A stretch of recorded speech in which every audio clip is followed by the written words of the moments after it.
जय हिंद दोस्तों। आज की इस वीडियो में हम इंडो इजराइल रिलेशन के बारे में बात करेंगे, जहां हम एक ब्रीफ इंट्रोडक्शन लेंगे और फिर हम बात करेंगे इसके हिस्ट्री, मिलिट्री टाइज, टूरिज्म और हाल में हुए एक्सप्लोजन के बारे में। तो चलिए शुरुआत करते हैं आज की इस वीडियो की। तो इंडिया और इजराइल दोनों देशों में आर्थिक यानी इकोनॉमिक, सैन्य और स्ट्रेटेजिक रिलेशनशिप है। इजराइल की एम्बेसी यानी दूतावास भारत के न्यू दिल्ली में स्थित है और भारत की एम्बेसी इजराइल के तेल अवीव नामक शहर में स्थित है। भारत इजरायली मिलिट्री इक्विपमेंट्स का सबसे बड़ा खरीदार है और इतना ही नहीं, 2014 में भारत इजराइल का तीसरा सबसे बड़ा एशियाई ट्रेड पार्टनर बना और इस रिलेशन को प्रधानमंत्री नरेंद्र मोदी के प्रशासन के दौरान बूस्ट मिला और संबंधों का और विस्तार हुआ। भारत ने यूनाइटेड नेशन में कई प्रस्तावों में इजराइल के खिलाफ मतदान करने से परहेज किया है। चलिए अब बात करते हैं कि इंडिया और इजराइल की रिलेशन की शुरुआत कैसे और कब से हुई।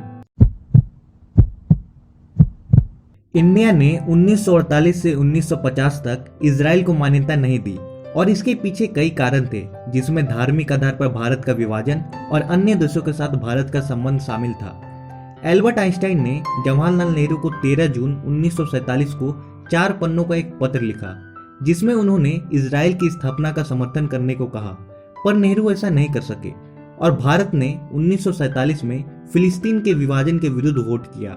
हिंदू महासभा के नेता विनायक दामोदर सावरकर ने इजराइल का समर्थन किया था और यूनाइटेड नेशन में इजराइल के खिलाफ भारत की वोट की निंदा की थी।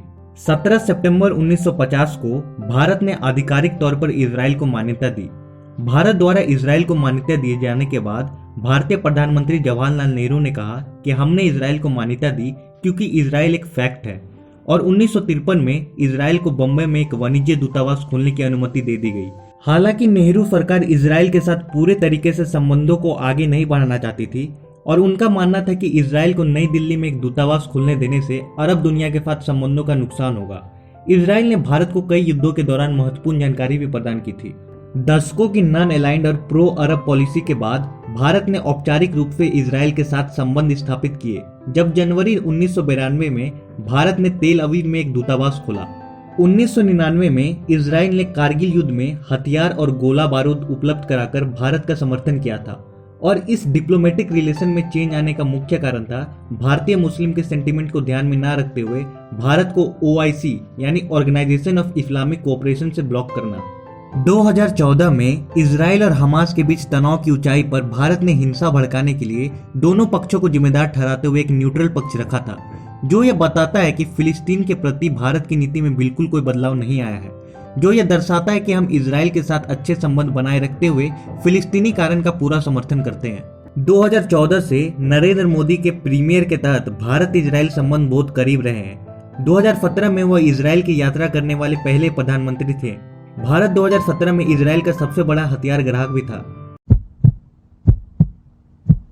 भारत ने इजराइल को हथियारों के मामले में एक उपयोगी स्रोत पाया, जो भारत को एडवांस मिलिट्री टेक्नोलॉजी दे सकता था और इस प्रकार एक बढ़ते हथियारों के व्यापार का आधार स्थापित किया गया, जो 2016 में लगभग $600 मिलियन तक पहुंच गया, जिससे इजराइल रूस के बाद भारत के लिए मिलिट्री इक्विपमेंट्स का दूसरा सबसे बड़ा स्रोत बन गया था।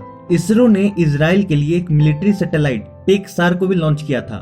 2017 में भारत ने पहली बार साउथ इजराइल में ओवड़ा वायुसेना बेस में ब्लू फ्लैग अभ्यास में भाग लिया। भारतीय वायुसेना ने ब्लू फ्लैग 2021 में भाग लेने के लिए 5 डसॉल्ट मिराज 2000 लड़ाकू विमान भेजे थे। DRDO ने 9 नवंबर 2021 को एक एग्रीमेंट साइन किया, जिसके तहत इंडिया और इजराइल ज्वाइंट प्रोडक्शन यानी दोनों मिलकर ड्रोन्स, रोबोटिक्स, आर्टिफिशियल इंटेलिजेंस जैसे फील्ड पर साथ काम करेंगे। 2018 में एयर इंडिया का flight number AI-139 Saudi Arabia के हवाई क्षेत्र के माध्यम से नई दिल्ली से तेल अवीव के लिए नॉन स्टॉप उड़ान भरने वाली पहली एयरलाइन बन गई, जिसने 70 वर्षों तक चलने वाले इजराइल के लिए उड़ानों पर लगे प्रतिबंध को उलट दिया। वर्तमान में एयर इंडिया दुनिया की एकमात्र एयरलाइन है जिसे इस तरह की अनुमति दी गई है और यह इजराइल और अरब दुनिया के बीच संबंधों में पर्दे के पीछे सुधार का संकेत देती है। इजराइल ने देश में भारतीय पर्यटकों की संख्या में लगातार वृद्धि देखी है। भारत से पर्यटन को बढ़ावा देने के लिए इजरायली सरकार ने उन भारतीयों के लिए वीजा प्रक्रिया को सरल बनाया है जिन्होंने पहले से ही कनाडा, ऑस्ट्रेलिया, अमेरिका से वीजा प्राप्त कर लिया है और इन देशों की यात्रा पूरी कर ली है और भारतीय लोगों के लिए वीजा शुल्क को 1700 से घटाकर 1100 कर दिया गया है। 2017 में इजराइल ने भारतीय पर्यटकों के आगमन में 31% वृद्धि देखी है और उस वर्ष 60,000 से अधिक पर्यटकों ने देश का दौरा किया था। 29 जनवरी 2021 को दिल्ली में इजरायली दूतावास के बाहर एक विस्फोट हुआ था और इस दिन इजराइल और इंडिया के संबंधों की 29वीं एनिवर्सरी थी। इजराइल ने इसके लिए ईरान को जिम्मेदार ठहराया था। तो आज के लिए बस इतना ही, मिलते हैं अगले वीडियो में। जय हिंद।